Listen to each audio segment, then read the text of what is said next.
नमस्ते investors. Simply stocks में आपका स्वागत है। अब तक लगभग मार्केट की 10% कंपनियां अपने दिसंबर क्वार्टर माने कि Q3 रिजल्ट्स निकाल चुकी हैं।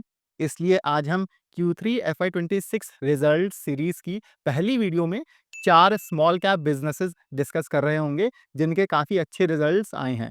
ये रिजल्ट सीजन निवेशकों के लिए काफ़ी ज़रूरी है क्योंकि साइड बाय साइड मार्केट बहुत ही वॉलेटाइल एक बेयर फेज में है। ऐसे में बहुत ज़रूरी है कि आप सब लोग अपना पोर्टफोलियो रीबैलेंस करके क्वालिटी बिजनेस मॉडल्स पर फोकस करो, क्योंकि यहाँ से जब मार्केट ऊपर जाएगा तो कंपैरेटिवली अच्छे फंडामेंटल्स, अच्छे बिजनेस मॉडल्स वाले ग्रोइंग बिजनेसेस ज़्यादा बेहतर करेंगे। हम शॉर्ट में कंपनियों के बिजनेस मॉडल्स को समझेंगे, इनके रिजल्ट्स देखेंगे और साथ में ये भी जानने की कोशिश करेंगे कि इनका भविष्य कैसा दिख रहा है। लेकिन ध्यान रहे, ये वीडियो किसी भी तरह से इन 4 स्मॉल कैप बिजनेसेस पर बाय सेल रिकमेंडेशन बिल्कुल भी नहीं है। इसका आपको बहुत ज़्यादा ध्यान रखना है। इसके साथ ही चलिए शुरू करते हैं।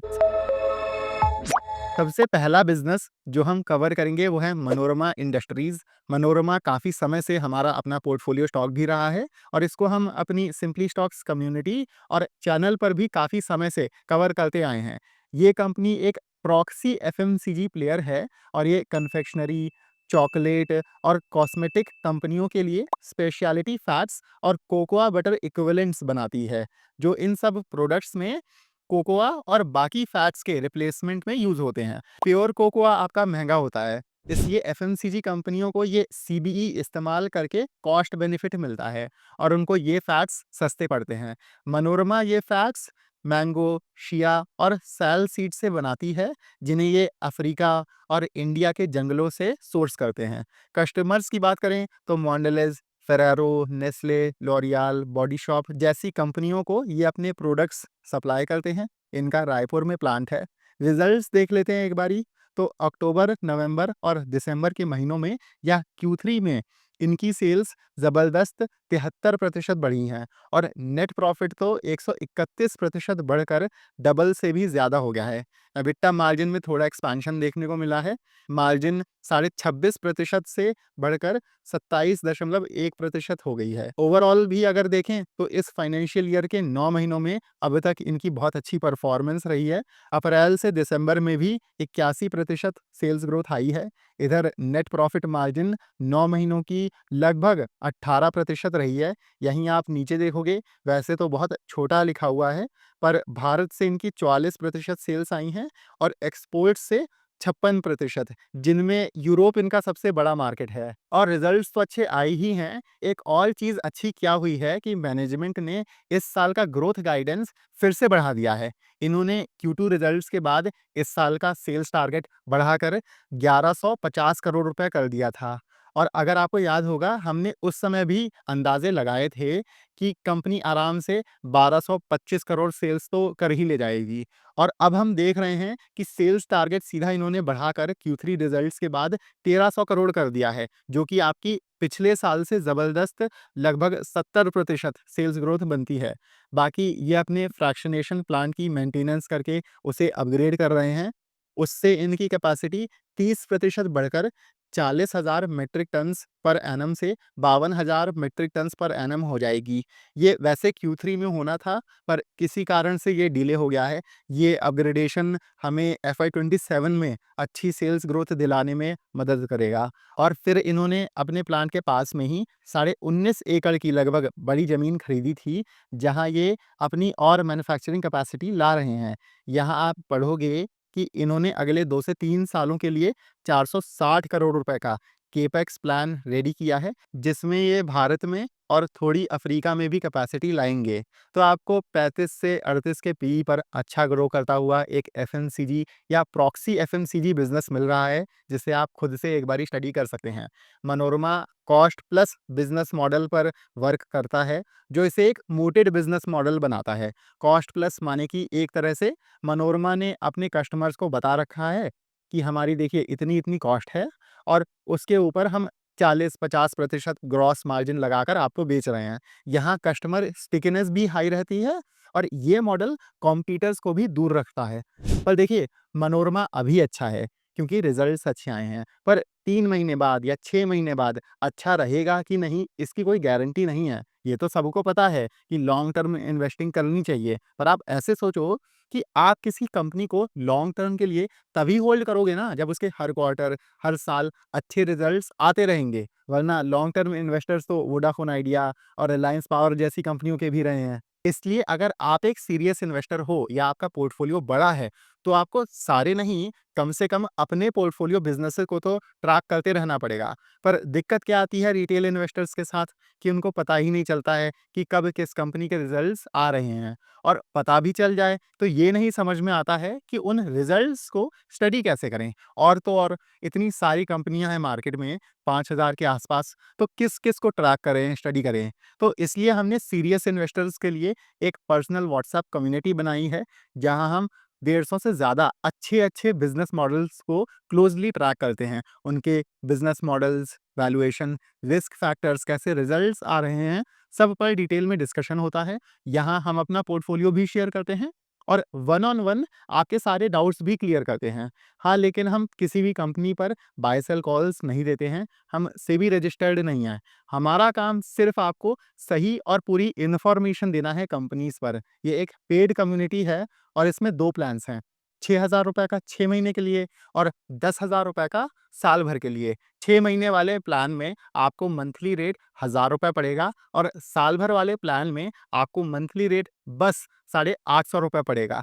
तो अगर आप इंटरेस्टेड हैं, आप इस नंबर पर व्हाट्सएप कर दीजिए, वरना इसी का हमने डिस्क्रिप्शन में लिंक भी दिया हुआ है। आप उस लिंक से हमें कॉन्टैक्ट करके ये कम्युनिटी जॉइन कर सकते हैं। वापस से अपने डिस्कशन पर आते हैं, तो दूसरा बिज़नेस जो हम कवर करेंगे वो है vintage coffee and beverages. Vintage को भी हम काफ़ी समय से अपनी सिंपली स्टॉक्स कम्युनिटी में ट्रैक करते आए हैं, और जब इसमें अभी थोड़े समय पहले फंड रेज़ हुआ था, तब भी हमने इस बिज़नेस को अपने चैनल पर कवर किया था। विंटेज भी आपका एफएमसीजी प्लेयर हो गया और आपको नाम से ही अंदाज़ा लग गया होगा कि ये कंपनी कॉफ़ी बनाकर बेचती होगी। विंटेज बी2बी प्लेयर है, माने कि ये अन्य ब्रांड्स या कंपनियों के लिए कॉफ़ी बनाते हैं। ये मेनली एक्सपोर्ट फ़ोकस्ड हैं। भारत से इनकी बस 10 से 15% सेल्स आती हैं। South east Asia, Russia, Europe, Africa वगैरह इनके फ़िलहाल मेन मार्केट्स हैं। इनके रिज़ल्ट्स भी बहुत अच्छे रहे हैं। सेल्स पिछले साल से 71% बढ़कर इस क्वार्टर ₹151 करोड़ पहुँच गई हैं। प्रॉफ़िट ग्रोथ भी बहुत अच्छी रही है। ऑपरेटिंग प्रॉफ़िट पिछले साल से 83% बढ़ा है।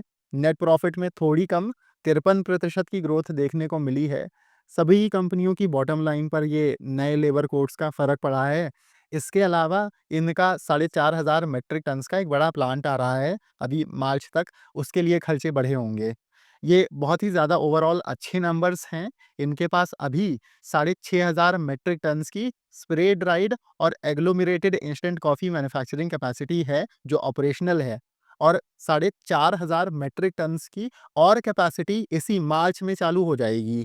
इससे इनकी प्रोडक्शन क्षमता 70% बढ़कर 6,500 मेट्रिक टन से सीधा 11,000 मेट्रिक टन्स पहुंच जाएगी। इस पर मैनेजमेंट ने बहुत विश्वास के साथ बोला हुआ है कि वो पहले ही महीने में प्रोडक्शन बढ़ाकर कैपेसिटी यूटिलाइजेशन 70-80% पर ले जाएंगे और फिर दूसरे तीसरे महीने से 100% कैपेसिटी यूटिलाइजेशन पर चलने लगेंगे। ये नई कैपेसिटी अगले साल माने कि FY27 में अच्छी अर्निंग्स ग्रोथ लाएगी। फिर इसके आगे यानी कि अगले साल के लिए भी कंपनी अभी से प्लान कर रही है। ये बात मुझे काफ़ी अच्छी लगती है विंटेज में। ये 5,500 मेट्रिक टन्स कैपेसिटी और ला रहे हैं आगे तेलंगाना में, और ये कैपेसिटी इनकी ना प्रीमियम फ्रीज़ ड्राइड कॉफ़ी की होगी। यहाँ इन्हें बेहतर मार्जिन्स मिल रहे होंगे। तो आगे चल के विंटेज में मार्जिन एक्सपेंशन भी हो रहा होगा। मोटा-माटम लॉन्ग टर्म में अगले 3 से 4 सालों में इनका कुल 16,500 मेट्रिक टन्स कैपेसिटी करने का टारगेट है। इसलिए हमें अगले 2 से 3 सालों तक काफ़ी अच्छी 40 से 50% सीएजीआर ग्रोथ की विजिबिलिटी दिख रही है यहाँ पर। विंटेज में इनकी प्रमोटर शेयर होल्डिंग पर काफ़ी सवाल आता है। तो देखिए, कैपेसिटी एक्सपेंशन के लिए कंपनी पैसे उठाती आई है इक्विटी रेज़ करके। इस वजह से प्रमोटर्स की शेयर होल्डिंग काफ़ी डाइल्यूट हुई है और वो कम होती गई।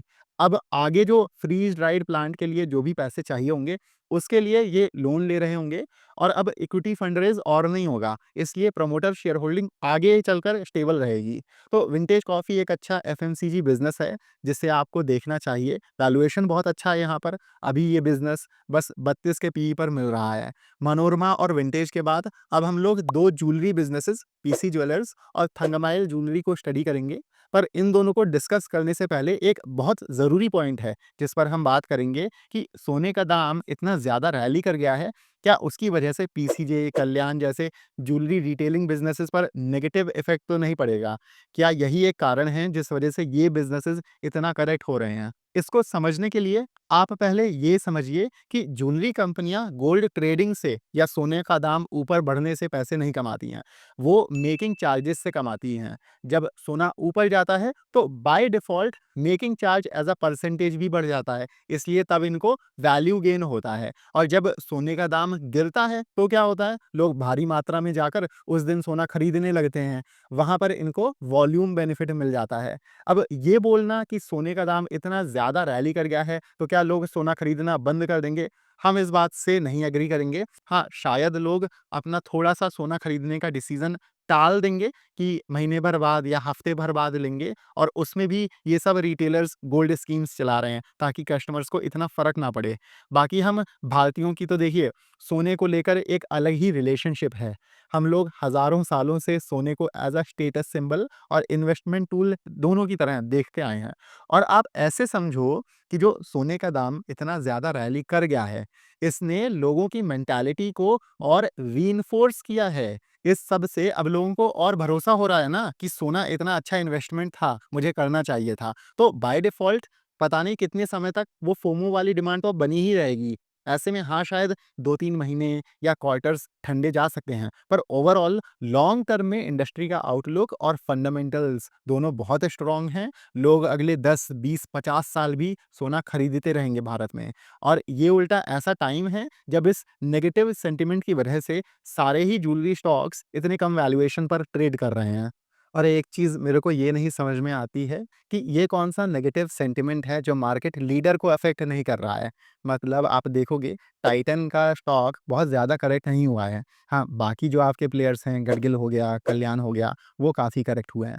पर मोटा-मोटी ये मानना कि गोल्ड प्राइस रैली करने से इनके बिज़नेसेस पर बहुत ज़्यादा नेगेटिव इफ़ेक्ट पड़ेगा, ऐसा नहीं है। अब तक ज्वेलरी कंपनियों की सेल्स और प्रॉफ़िट ग्रोथ बहुत अच्छी रही है। इसलिए हम अगले संडे 8 फ़रवरी को ज्वेलरी सेक्टर पर 2 घंटे का एक डिटेल्ड लाइव वेबिनार ला रहे हैं, जिसमें हम सब डिस्कस करेंगे कि ये सेक्टर काम कैसे करता है, सेक्टर में चल क्या रहा है, ज्वेलरी कंपनीज़ को स्टडी करने के लिए ज़रूरी मैट्रिक्स कौन से होते हैं, और जो अभी एलजीडीज़ का इतना चलन बढ़ रहा है, वो कितना बड़ा रिस्क है, और लॉन्ग टर्म आउटलुक कैसा है ज्वेलरी सेक्टर का। ये वेबिनार सुबह 11 बजे के अराउंड शुरू होगा और बस ₹499 का है। आप इस नंबर पर व्हाट्सएप करके रजिस्टर कर सकते हैं, वरना मैं डिस्क्रिप्शन में लिंक भी दे दूँगा, आप वहाँ से रजिस्टर कर सकते हो। सिर्फ़ ₹499 में आपको लाइव सेक्टर वर्कशॉप, इतनी सारी कंपनीज़ का डिटेल्ड एनालिसिस, ऐसे डिटेल्ड सेक्टर प्रेज़ेंटेशन और स्टॉक्स की एनालिसिस शीट, ये सारी चीज़ें मिल रही होंगी। ख़ैर आगे बढ़ते हैं।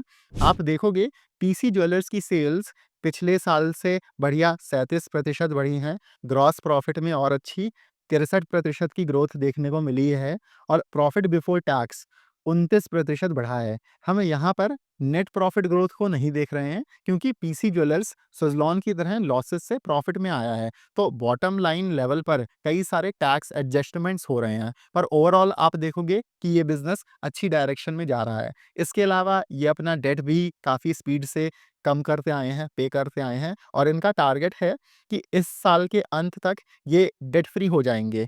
पीसी ज्वेलर्स के अभी कुछ 55 के आसपास स्टोर्स हैं, जिसमें से शायद 5 के लगभग फ्रेंचाइज़ी स्टोर्स होंगे, और 50 के आसपास इनके खुद के company owned, company operated stores हैं। इन्होंने ये बताया है कि अगले 12 से 18 महीनों में ये अपना फ्रेंचाइज़ी स्टोर का काउंट बहुत तेज़ी से बढ़ाएँगे। वैसे अप टू 100 स्टोर्स खोलने की इन्होंने अपर लिमिट दी है, पर एक्चुअली कितने स्टोर्स ये खोल रहे होंगे, वो आपको देखना पड़ेगा। ओवरऑल पीसी ज्वेलर्स के अच्छे रिजल्ट्स आए हैं और ये अच्छी वैल्यू अपॉर्च्युनिटी है अभी। आप देखोगे कि ये बिज़नेस बस 11-12 के पीई रेशियो पर ट्रेड कर रहा है। तो अगर थोड़ी-सी भी यहाँ पर पीई री-रेटिंग हो जाती है, तो ये काफ़ी अच्छा कर सकता है। साथ में थंगामाइल को भी देख लेते हैं। थंगामाइल आपका रीजनल प्लेयर है। इनके तमिलनाडु में 66 स्टोर्स हैं और कंपेयर्ड टू अदर प्लेयर्स जैसे कि कल्याण, तानिष्क, जो आपके लाइट वेट लाइफस्टाइल ज्वेलरी में भी हैं, थंगामाइल का ज़्यादातर portfolio heavy weight gold jewellery की तरफ है। थंगामाइल की भी सेल्स बहुत अच्छी आई हैं। इधर आप देखोगे कि इनकी सेल्स तो Q3 में पिछले साल से डबल से भी ज़्यादा हो गई हैं। सेल्स 112% ग्रो करी हैं और 9 मंथ्स के बेसिस पर देखें तो 60% ग्रोथ देखने को मिली है। ऐसे ही नेट प्रॉफिट पिछले साल से 119% बढ़ा है। एक और इंटरेस्टिंग चीज़ क्या है कि ये जो ग्रोथ आई है इतनी अच्छी सेल्स और प्रॉफिट्स में, ये सिर्फ़ गोल्ड रैली करने की वजह से नहीं आई है। इधर आप नीचे देखो कि वॉल्यूम्स के टर्म्स में भी गोल्ड, सिल्वर और डायमंड की वॉल्यूम्स बढ़ी हैं। मतलब इन्होंने पिछले साल से एज़ अ क्वांटिटी भी सोना ज़्यादा बेचा है। तो ये एक बहुत स्ट्रॉन्ग पॉइंट है कि इतना जो सोने का दाम बढ़ भी गया है, फिर भी थंगामाइल का कस्टमर बेस जो है, वो भारी मात्रा में सोना खरीदता चला जा रहा है। तो ओवरऑल ये बहुत ही अच्छी नंबर्स हैं। हम long term point of view से ज्वेलरी सेक्टर को लेकर अभी भी बहुत ज़्यादा बुलिश हैं और हमारा ऐसा मानना है कि ये जो सेक्टर है, ये भारत में सालों-साल ग्रो करता रहेगा, अच्छा करेगा। और अगर आपको ज्वेलरी कंपनीज़ को अच्छे से समझना है और कन्विक्शन आपको अपनी बिल्ड करनी है, तो आप हमारा वेबिनार जॉइन कर सकते हो, जो हम 8 फरवरी संडे को ला रहे हैं। बाकी अगर आपको ये वीडियो पसंद आया है, तो लाइक ज़रूर करिएगा और हमारे चैनल को सब्सक्राइब भी करिएगा। आप अपने लाइक्स और सब्सक्राइब से हमें सपोर्ट करोगे, तो हम आपके लिए ऐसे वीडियोज़ हर हफ्ते ला पाएँगे। मिलते हैं हम आपसे अगले वीडियो में। Happy investing.